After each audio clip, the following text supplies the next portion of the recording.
నమస్తే అండి, welcome back to my channel. మీ కనుక ఈ ముగ్గు నచ్చితే ఒక లైక్ చేయండి.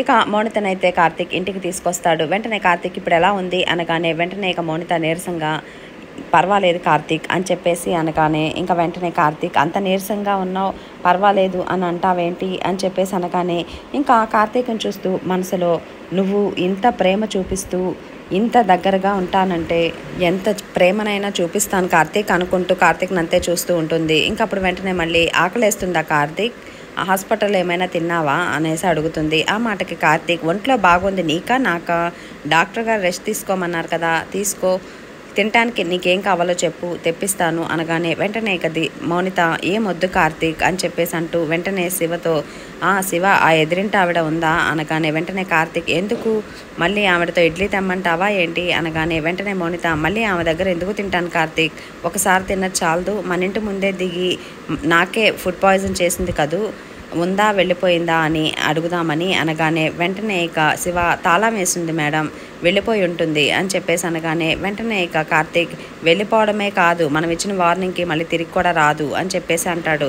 ఇంకప్పుడు వెంటనే మౌనిత కార్తీక్ వార్నింగ్ ఇచ్చావా అని ఆశ్చర్యంగా అడుగుతుంది. మళ్ళీ వెంటనే కార్తీక్ మరి నా భార్యకి విషం పెడితే నేను ఊరుకుంటానా అనగానే మళ్ళీ వెంటనే మౌనిత ఏమని వార్నింగ్ ఇచ్చావు కార్తీక్ అని చెప్పేసి అడుగుతుంది. ఇంకా ఆ మాటకి కార్తీక్ వచ్చేసరికి నన్ను దక్కించుకోవడానికి నా భార్యకి విషం పెడతావా, పరాయి స్త్రీ భర్తని కోరుకోవడానికి నీకు సిగ్గులేదు అని చెడామడా తిట్టేశాను అని చెప్పేసి అనగానే ఇక మౌనిత మనసులో ఆహా దీపని కార్తీక్ పరాయి స్త్రీని చేసి తిడుతుంటే వినటానికి ఎంత హాయిగా ఉంది అని చెప్పి ఇక మొహం వెలిగిపోతూ ఉంటుంది. మళ్ళీ అంతలోని నీరసన నటించి అప్పుడు తను ఏమంది కార్తీక్ అనేసి అంటుంది. ఆ మాటకి కార్తీక్ ఏమంటుంది తనకి ఏ పాపం తెలియదు అంటుంది. ఇంకేవేవో అందులే అవన్నీ గుర్తులేవు కానీ ఇంకా ఇక్కడే ఉంటే పోలీస్ కంప్లైంట్ ఇస్తాను అని చెప్పాను అనగానే ఇంకా ఆ మాటకి బాగా సర్ప్రైజింగ్గా ఫీల్ అవుతుంది మౌనిత.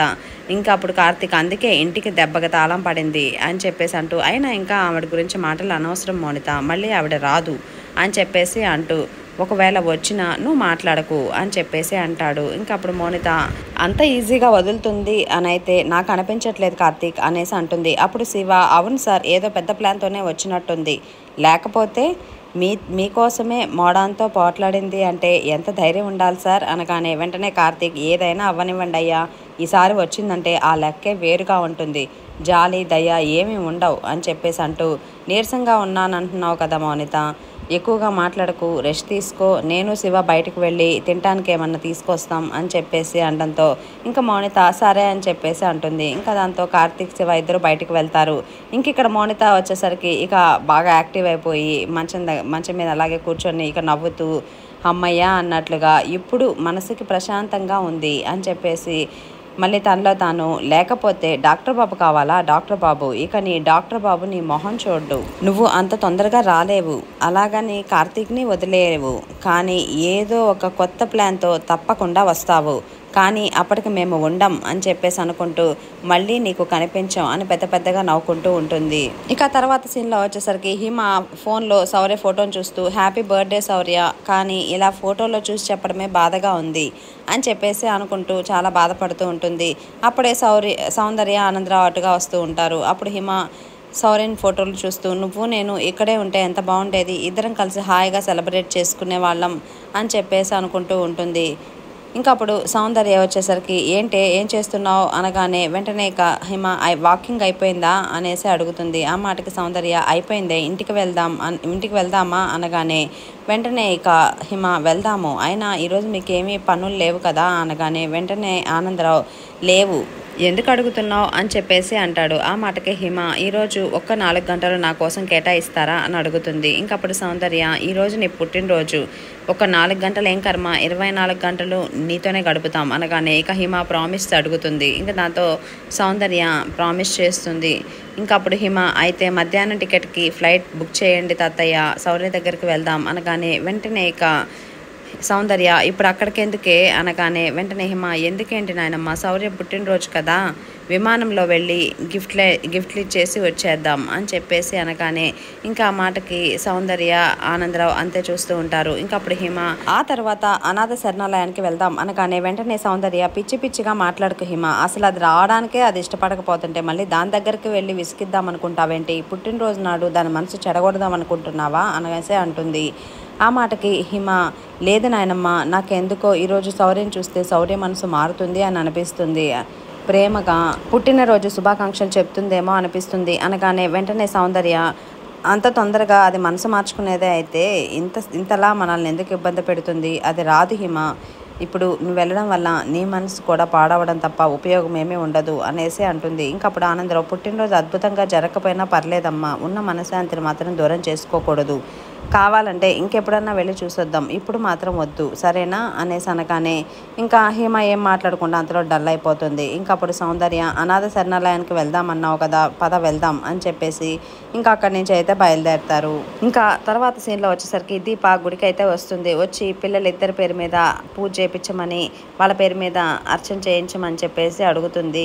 ఇంకప్పుడు ఆయన పేర్లు అడిగేసరికి శౌర్య, హిమ అని చెప్పడంతో ఇంకా పూజారి గారు వచ్చేసరికి లోపలికి వెళ్తాడు. ఇంకప్పుడు ఇక్కడ దీప దేవుణ్ణి చూస్తూ, నా పిల్లలిద్దరూ సంతోషంగా ఇలాంటి పుట్టినరోజులు 100 జరుపుకునేలా దీవించు అని చెప్పేసి అడుగుతూ, ఈ పాటికే తల్లి పిల్లలం అందరం కలిసి సంతోషంగా పుట్టినరోజు జరుపుకోవాల్సింది, కానీ అలా జరగలేదు, ఒక్క ప్రమాదంతో కుటుంబం మొత్తాన్ని చల్లా చెదురు చేసావు, నా పిల్లలు అమెరికాలో ఎలా ఉన్నారో ఏంటో అని చెప్పేసి అంటూ, ఇంతవరకు మేము లేకుండా పుట్టినరోజు చేసుకున్నదే లేదు, అసలు మేము లేకుండా పిల్లలు పుట్టినరోజు చేసుకుంటున్నారో లేదో, ఎలాగో అలాగా పిల్లల దగ్గరికి చేరుకుందామా అంటే ఒక్క క్షణం వదిలిన డాక్టర్ బాబుని మౌనిత ఏం చేస్తుందో అని, ఎక్కడికి తీసుకువెళ్తుందో అని భయం అని చెప్పేసి బాధపడుతూ ఉంటుంది. ఇంకా మళ్ళీ తనలో తాను, నేను ఎప్పుడు కోరుకునే కోరిక ఒకటే, నా భర్తని పిల్లలతో కలిసి సంతోషంగా ఉండేలా చూడమని, కలిపినట్టే కలిపి మళ్ళీ విడదీసేసావు, సంతోషంగా ఉండేలా చూడు స్వామి, నా పిల్లల్ని నా భర్తని నా దగ్గరికి చేర్చు అని చెప్పి ఎమోషనల్ అయిపోతూ దండం పెట్టుకుంటుంది. ఇక మళ్ళీ పూజారి గారు అర్చన చేసి ఇక అవి అన్నీ తీసుకురాగానే ఇంకా ప్రసాదం అయితే తీసుకొని దీప అక్కడి నుంచి అయితే వెళ్తుంది. ఇక తర్వాత సీన్లో ఇక సౌందర్య వాళ్ళు వచ్చేసరికి అనాథ శరణాలయంకి అని బయలుదేరతారు. ఇంక ఇక్కడ హిమ, నాయనమ్మ పాపం శౌర్యకి బర్త్డే గుర్తుందో లేదో అని చెప్పేసి అనగానే వెంటనే ఇక సౌందర్య, అమ్మా నాన్నల్ని గుర్తు తెచ్చేది ఏది, అది మర్చిపోదే అని చెప్పేసి అంటుంది. ఇంకప్పుడు హిమ, కానీ తన పుట్టినరోజు వాళ్ళకి తెలుసో లేదో, కనీసం ఒక్కరైనా పుట్టినరోజు శుభాకాంక్షలు చెప్పారో లేదో అని చెప్పేసి అంటూ బాధగా అమ్మా నాన్నల్ని తలుచుకొని ఎంత ఏడుస్తుందో ఏమో అని చెప్పేసి అనుకుంటూ ఉంటుంది. ఇక్కడ ఆనందరావు అలాగే చూస్తూ ఉంటాడు హిమని. ఇంకప్పుడు హిమ, అందుకే ఒకసారి వెళ్దాం నాయనమ్మ అని అడిగాను, నువ్వేమో వద్దన్నావు అనగానే వెంటనే సౌందర్య, చెప్తే అర్థం చేసుకోవేంటి హిమ, ఎవరైనా పుట్టినరోజుని ఎప్పటికీ గుర్తుండేలా చేసుకోవాలనుకుంటారు, కానీ నువ్వు అక్కడికి వెళ్తే జీవితంలో ఎప్పటికీ మర్చిపోలేనంత భయంకరంగా మారిపోతుంది అని చెప్పేసి అంటుంది. ఇంకప్పుడు ఆనందరావు, అన్నీ బాగుంటే వచ్చే పుట్టినరోజున ఇద్దరు అక్క చెల్లెలు కలిసి సెలబ్రేట్ చేసుకుందరు, సరేనా, ఈసారికి అలా జరగనివ్వండి అమ్మా అని చెప్పేసి అంటాడు.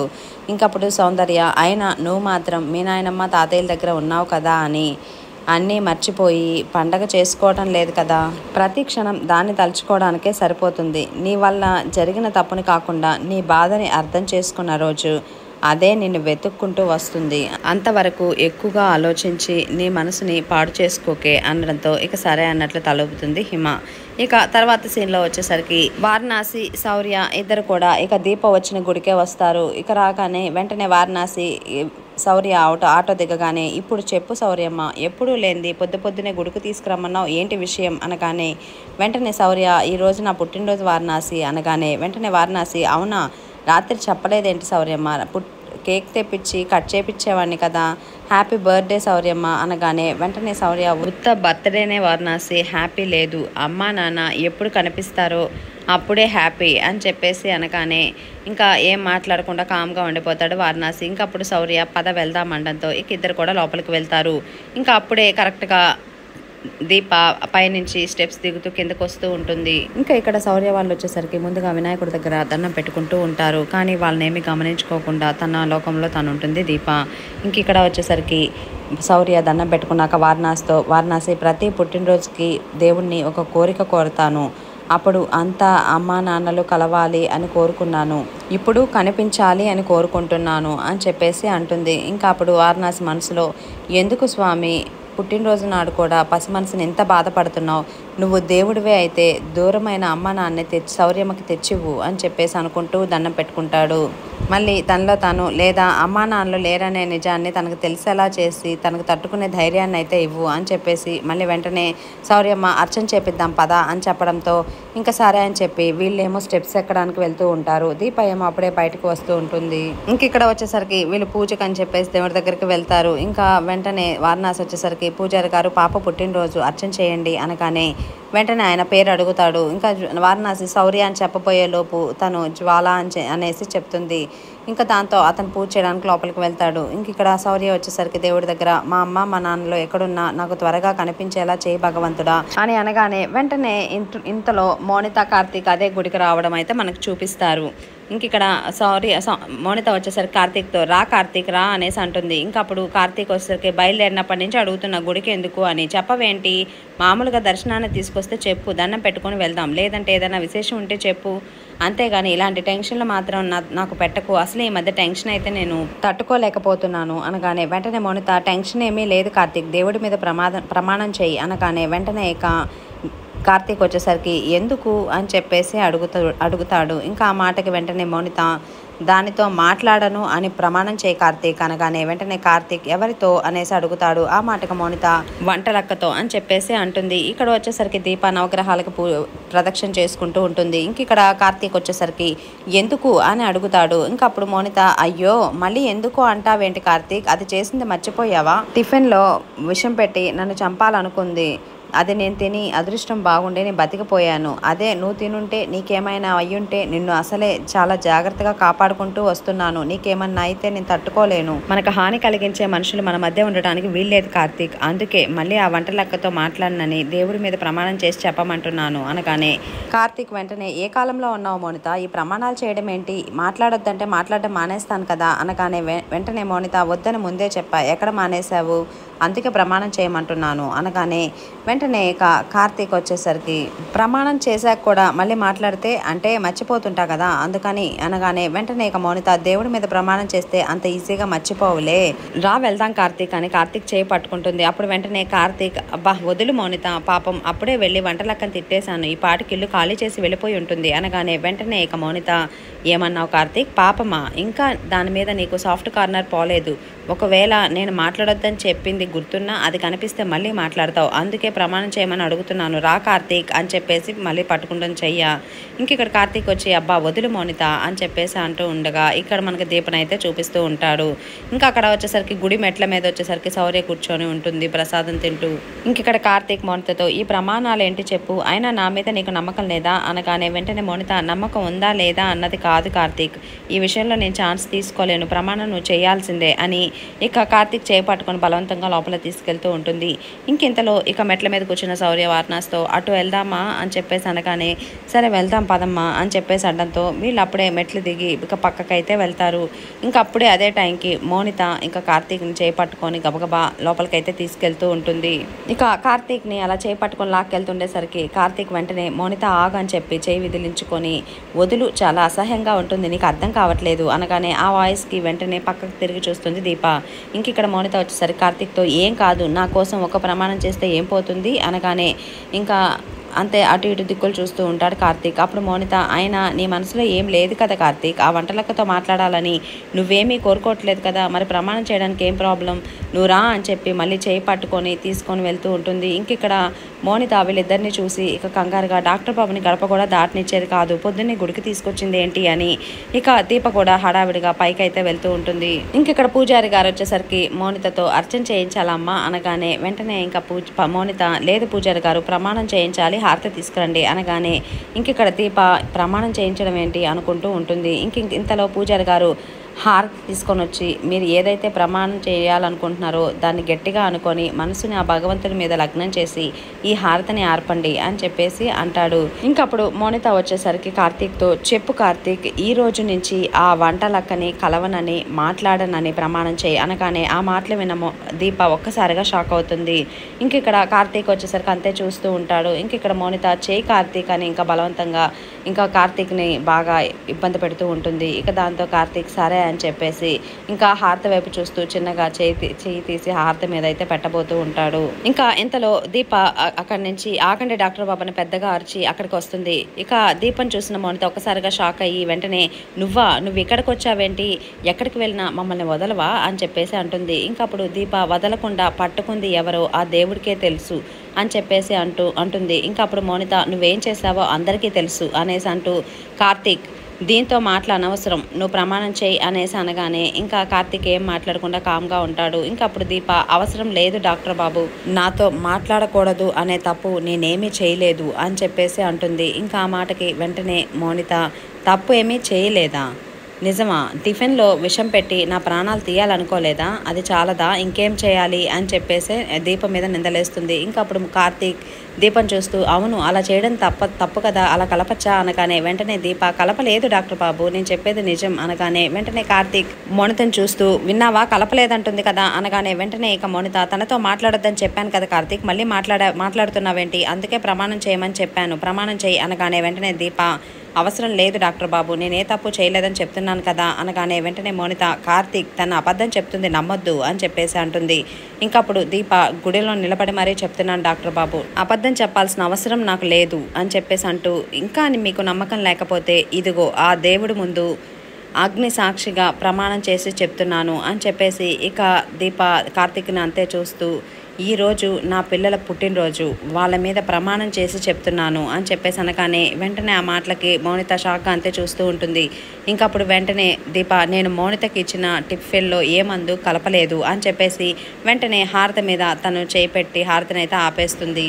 ఇంకా అలా దీప చేసేసరికి మౌనితలో కంగారు మొదలవుతుంది. ఇంకా వెంటనే దీప ఇప్పుడు నమ్ముతారా డాక్టర్ బాబు అనగానే వెంటనే కార్తీక్ ఇప్పుడేమంటావు మౌనిత, దేవుడి మీద తన పిల్లల మీద కూడా ప్రమాణం చేసి చెప్తుంది కదా అనగానే వెంటనే మౌనిత అయినా నేను నమ్మను కార్తీక్ అని చెప్పేసి అంటుంది. ఆ మాటకి ఇంకా అంతే చూస్తూ ఉంటాడు కార్తీక్. అప్పుడు మౌనిత ఎందుకంటే తను ఇచ్చిన టిఫిన్ తిని హాస్పిటల్ పాలైంది నిజం, ఫుడ్ పాయిజన్ అయిందని డాక్టర్ చెప్పింది కూడా నిజమే, అప్పుడు తను టిఫిన్లో ఏదో కలపడం కూడా నిజమే కదా అని చెప్పేసి అనగానే ఇంకా కార్తీక్ అంతే చూస్తూ ఉంటాడు. ఇంక ఇక్కడ మౌనిత నిన్ను నమ్మించడం కోసం అబద్ధాన్ని నిజమని చెప్పి దేవుడి ముందే ప్రమాణం చేయడానికి తెగించేసింది అనేసి అంటుంది.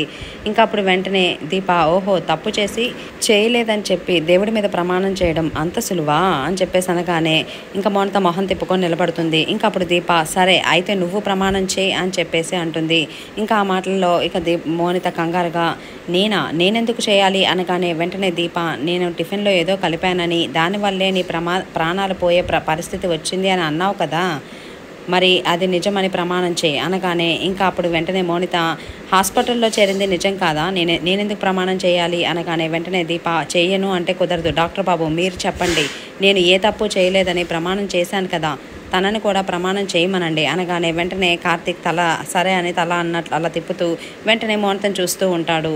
ఇంకిక్కడ మౌనిత వచ్చేసరికి కొంచెం అలా పక్క తిరిగి చూడగానే ఎదురుగా నవగ్రహాల దగ్గర ప్రదక్షిణలు చేస్తూ శౌర్య కనిపిస్తుంది. శౌర్యను చూసిన మౌనిత ఒక్కసారిగా షాక్ అవుతుంది. ఇంకా తనలో తాను మనసులో శౌర్య ఎక్కడుందేంటి, ఈ విషయం దీపకి తెలుసా లేదా, ముందేమో అంకుల్ ఆంటీ వచ్చారు, ఇప్పుడేమో శౌర్య, దీప ఎటు వెంటపడుతూనే ఉంది, మొత్తం అన్ని వైపుల నుంచి చుట్టుముడుతున్నట్టున్నారు, ఎక్కువసేపు ఇక్కడ ఉంచకూడదు, ఈ ఊరు నుంచే మకం మార్చేయాలి అనుకుంటూ కంగారుగా ఉంటుంది. ఇంకిక్కడ కార్తీక్ వచ్చేసరికి మౌనిత తను చెప్పేది కూడా నిజమే కదా, నువ్వు కూడా ప్రమాణం చేయాలి కదా, నువ్వు చెప్పేది మరి నిజమే అయితే ప్రమాణం చేయి అని చెప్పేసి అనగానే ఇక్కడ మౌనిత మాత్రం శౌర్యని చూస్తూ కంగారు పడుతూ ఉంటుంది కార్తీక్ మాటలను పట్టించుకోకుండా. ఇంకా కార్తీక్ వచ్చేసరికి అటు ఇటు దిక్కులు చూస్తూ మౌనిత అటేటో చూస్తూ ఉంటావేంటి అనగానే ఇంకా దీప కూడా ఏంటా అటు ఎందుకు చూస్తుందా అన్నట్లు చూస్తుంది పక్కకి. ఇంక ఇక్కడ శౌర్య ప్రదక్షిణలు చేస్తూ ఉంటుంది. ఇంకా అంతటితో అయితే మనకు సీరియల్ అయిపోతుంది. తర్వాత ఇక ప్రోమో వచ్చేసరికి కార్తీక్ మౌనిత ఇద్దరు కూడా కారులో వెళ్తూ ఉంటారు. ఇంకా కార్తీక్ వచ్చేసరికి దీప టాపిక్ ఎత్తేసరికి వెంటనే మౌనితకి చిరాకు వచ్చేసి కోపంగా స్టాప్ ఇట్ కార్తీక్ అని చెప్పేసి అనడంతో ఇక కార్తీక్ కారు ఆపుతాడు. వెంటనే కారు దిగ్గానే మౌనిత కార్తీక్తో వంటలక్కని కలవకూడదు, మాట్లాడకూడదు అన్నాను కదా, అసలు తన గురించి ఆలోచించకూడదు, అలా అని నాకు మాట ఇవ్వు అనగానే వెంటనే కార్తీక్ కోపం వచ్చేసి, అసలు ఏమనుకుంటున్నావు నా గురించి, ప్రతిదానికి కామెంట్ చేస్తావేంటి, అసలు నువ్వు చెప్పేది నేను ఎందుకు వినాలి అని చెప్పేసి మౌనిత కార్తీక్ అని ఎంత పిలుస్తున్నా కార్తీక్ మాత్రం కారులో మౌనితను ఎక్కించుకోకుండా అలా వెళ్ళిపోతాడు. ఇంకా తను అలా వెళ్ళిపోయేసరికి మౌనిత కంగారుగా కార్తీక్ కార్తీక్ అని పిలుస్తూ ఇక తనలో తాను అదేంటి అలా వెళ్ళిపోయాడు, ఎక్కడికి వెళ్తున్నాడు, అడ్రస్ కూడా తెలియకుండా అని చెప్పేసి అనుకొని ఇక గబగబా ఆటోలో అయితే ఇంకా ఇంటికి వస్తుంది. ఇంట్లోకి ఎంటర్ అవగానే వెంటనే ఇక కార్తీక్ సోఫాలో కూర్చొని ఉండడం, దీప వచ్చేసరికి కార్తీక్ తలకి మర్దన చేస్తూ కనిపిస్తుంది. ఇంకా అది చూసిన మౌనిత ఒక్కసారిగా షాక్ అవుతుంది. ఇక పెద్ద పెద్దగా గొడవ చేద్దామని ఇక దగ్గరకు వచ్చేసరికి వెంటనే ఇక దీప వచ్చేసరికి మౌనితను చూస్తూ ఇష్యూ అని చెప్పేసి ఇక అలా మాట్లాడొద్దని చెప్పి సైగ చేస్తుంది. ఇక దాంతో అలా స్టన్ అయిపోయి చూస్తూ ఉండిపోతుంది మౌనిత. మరి అక్కడ తర్వాత ఏం జరగబోయేది రేపటి వీడియోలో చూద్దాం. ఈ వీడియో మీకు నచ్చితే లైక్ చేసి సబ్స్క్రైబ్ చేయండి. Thanks for watching. బాయ్.